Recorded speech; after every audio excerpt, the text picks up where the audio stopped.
building of Jerusalem and rebuilding the temple up to the crucifixion of Jesus is 69 weeks. 69 weeks, yet there's 1 week left.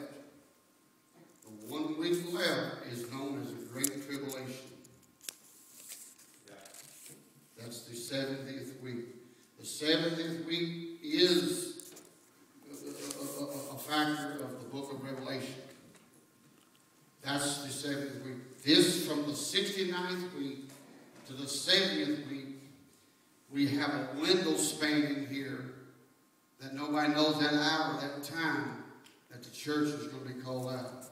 Now, Daniel 9, chapter 9, 24 through 27, turn with me, read it. We find that Israel had, when they became a nation in 1948, leads up to the 27th verse of Daniel, they became a nation. And at that point, they really have never suffered any really persecution of what's going to happen. Somewhere in this window, they're going to sign a 7-8 peace treaty with Gog and Magog, which is Russia, and Germany. And you'll find that they're going to break that, and that Antichrist system is going to come in and try to overtake Israel. This is in the process right now. Right now. These proceedings are taking place. 9 verse 24. 70 weeks are determined upon your people and upon your holy city to finish the transgressions and to make an end of the sins and to make reconciliation for the iniquity, and to bring in everlasting righteousness and to seal up the vision and prophecy and to anoint the most holy. Know therefore and understand that from the going forth of the commandment to restore and to build Jerusalem under the Messiah the Prince shall be 7 weeks, and there's 62 weeks. The streets shall be built again, and the wall even in troublous times under persecution.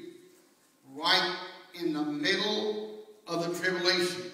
That's in the 70th week. That's when Israel's temple was restored. They begin their obligation, their sacrifices. He said, you're going to do that. In other words, at that hour, everybody's going to try to seize her. The Antichrist is so slick, he signs a peace treaty with him. Then that's when he's trying to seize Israel. And right after that is when Jesus comes and the great battle of Armageddon takes place. Verse 26, and after 62 weeks shall Messiah be cut off, but not for himself and for his people of the prince who shall destroy the city and the sanctuary, and the end thereof shall be with a flood, under the end of the war of the desolation that are determined. The prince shall be cut off. That is the crucifixion of Jesus Christ. When Satan thought he had done away with him, thought he had martyred Jesus, which that right there is the fulfillment of the 69th week. You understand what I'm saying is? In other words, you got 70 told, this is how much has been fulfilled. 69 is already fulfilled. Right there. Crucifixion of Jesus. Already been fulfilled. So I'm saying all that to try to get you to understand just how close we are to the coming of Jesus. Amen. Just how close. Verse 27, and he shall confirm a covenant with many for 1 week. Hear that? Confirm a covenant. He's going to sign a peace treaty with them. And in the midst of the week, he shall cause a sacrifice of obligation to cease, and for the overspreading of the abomination, he shall make it desolate, even of the how you say that word, consummation, and that determined shall be poured upon the desolation. That is a peace treaty, covenant that was signed in the middle of the tribulation, and it's broke. At that point, the beast, the political beast, and the religious beast, the false prophets, Israel realizes she's been deceived when the covenant broke. That's when she flees into the wilderness because of the broken of the covenant. Because they tried to seize her and take Israel out. And momentarily after that is when the battle of Armageddon was fought. Let's look at this. Let's look at another sign that's fulfilled real close. Let's look at Luke, if you would. I think it's Luke 21, I think. I had it wrote down. I think it's Luke 21, I think. Is it 21:5, maybe not?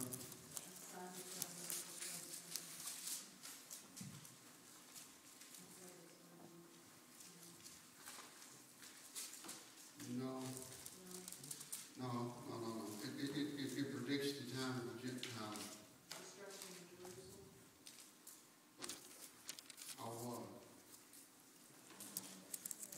I had it broke down. I guess give you the Bible there. I had it broke down. 21:20.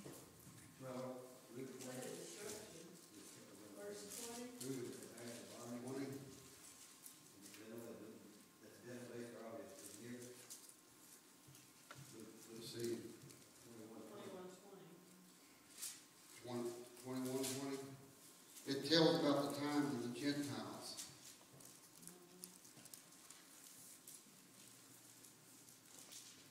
Okay. The Gentiles is in 21:24. And they shall fall by the edge of There it the... is. Yeah, you're right. And they shall fall by the edge of the sword, and shall be led captive into all the nations. And Jerusalem shall be trodden down, and the Gentile of the time of the Gentiles until the time of the Gentiles be fulfilled. Until the time of the Gentiles be fulfilled. Yes. Brother Young, when the time of the Gentiles fulfilled, that's the end for the Gentiles to be saved, isn't it? What now?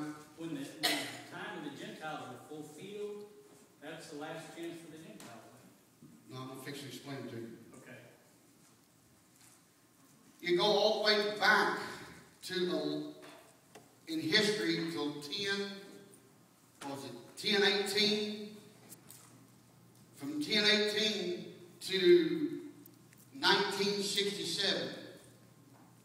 The Gentile nation, Gentile people controlled Jerusalem. They had control over it. Israel never had control over it. They never had control over it. So, this is what Jesus said. He said that was the fulfillment time of the Gentiles. In other words, he said they've got Jerusalem, but when their time is ended, you will take Jerusalem back. And that happened in a 6-day war in 1967.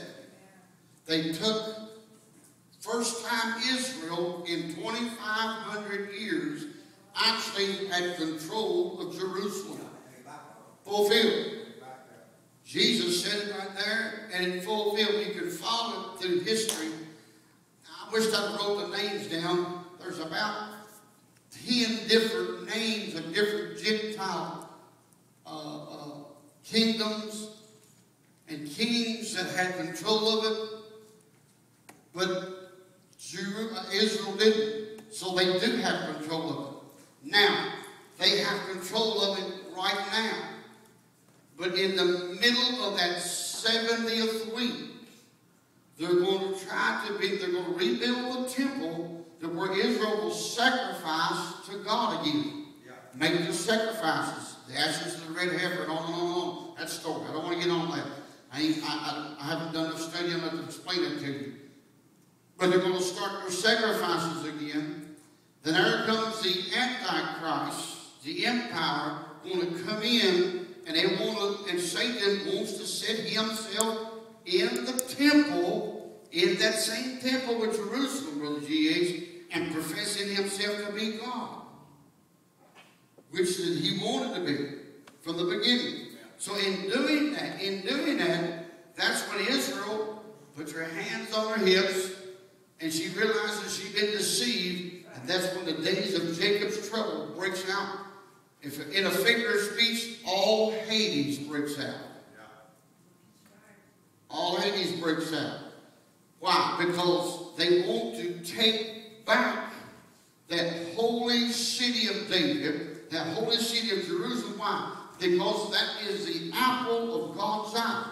That's where this is how much God loves his worship. That's where the center of God's worship came from, was from the obligations or the sacrifices of worship and praise unto him. And Satan wants that. He wants that. So, 48 became a nation. 67, they took back Jerusalem. Talked about the scattered deceit, the poor. Israel said they're going to come home. They're coming home right now. They're on their way. Only 37% of Jews live in Israel. That's all. 37%. But analysts have studied this, and they have predicted from somewhere of 2013 to 18, or to 15 to 18, they're predicting there could be as much as 90% of Jews living back in Israel, which is part of the fulfillment of them coming home, as I'm telling you tonight. These things happen. This is happening. And they're coming back for one reason. One reason that they're coming back. Anybody know what they're coming back for? Getting ready for that great day, Armageddon. It's in the midst of the days of Jacob's trouble. She flees into the wilderness. Earth opens up like a flood to protect her. Why?